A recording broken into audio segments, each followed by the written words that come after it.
मुझे दर्द दिल का पता न था, मुझे आप किस लिए मिल। जिस तरीके से शाम का मंज़र आपको दिखाई दे रहा है दोस्तों, आज रफ़ी साहब के एक गीत की मैं दास्तान आपके सामने बयान करूंगा। ये जो यहाँ का वातावरण देख के मुझको एक गीत याद आ गया और आपके सामने मैं सोचा कि मैं शेयर करूँ वो गीत को। गीत मैं आपको सुना रहा हूँ दोस्तों रफ़ी साहब का। कुछ कॉपीराइट के नियमों की वजह से मैं पूरा गीत नहीं सुना सकता आपको, लेकिन गीत का मैं मुखड़ा सुना रहा हूँ और अंतरा भी मैं आपको सुनाऊंगा। वो गीत के बोल है दोस्तों, मुझे दर्द दिल का पता न था, मुझे आप किस लिए मिल गए। उसमें एक अंतरा है दोस्तों, ना मैं चांद हूँ किसी शाम का, ना मैं चांद हूँ किसी शाम का, न चिराग हूँ किसी बाम का। न मैं चांद हूँ शाम का, नाग हूँ किसी बाम का। अब दोस्तों हमने चांद तो समझ लिया, न मैं चांद हूँ किसी शाम का, न चिराग हूँ किसी बाम का। अब ये बाम जो लफ्ज है, शायर ने जो लिखा है बाम का लफ्ज, तो बाम के मायने क्या है? कई लोगों को कंफ्यूजिंग होती हूँ जो रफ़ी साहब को पसंद करते, रफ़ी साहब के गीतों को बड़े गौर से सुनते हैं, तो उनके दिमाग में आता होगा ये बाम है क्या, झंडू बाम और भी दूसरे बाम हैं, वो बाम तो नहीं। लेकिन नहीं दोस्तों, बाम के मायने होते हैं जिस तरीके से शायर ने कहा है, न मैं चांद हूँ किसी शाम का, न चिराग हूँ किसी बाम का। बाम उस जगह को बोलते हैं दोस्तों, उस चीज को बोलते हैं जिस तरीके से एक मज़ार के ऊपर आप जाते होंगे तो मज़ार पे जहाँ पर चिराग जलते रहता है, चिराग रखने वाली जगह, तो उसको बाम बोला जाता है।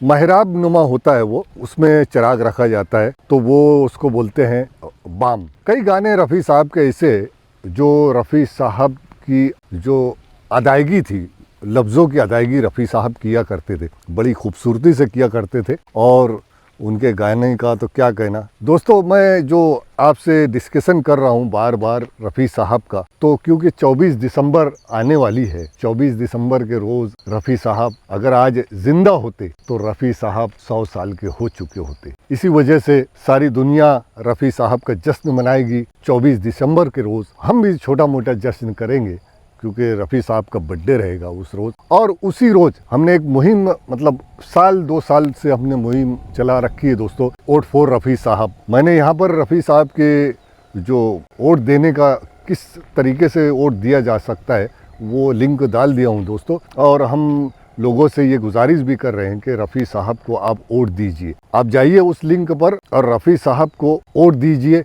ताकि 24 दिसंबर के रोज जब दुनिया जश्न मना रही होंगी, पूरी दुनिया, हमारा हिंदुस्तान रफ़ी साहब के गीतों में डूबा रहेगा।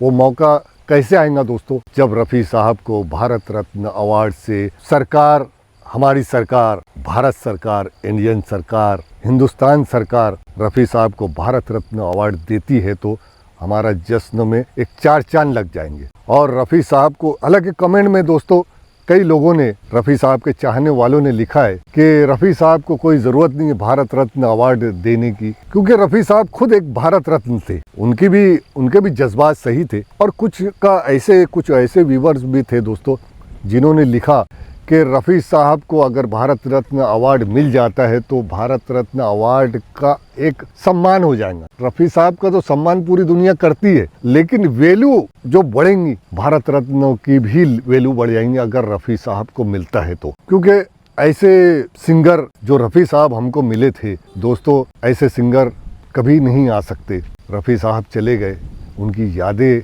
आज हमारे दिलों में हैं और हम सरकार से यही उम्मीद करते हैं कि रफ़ी साहब को भारत रत्न अवार्ड मिले।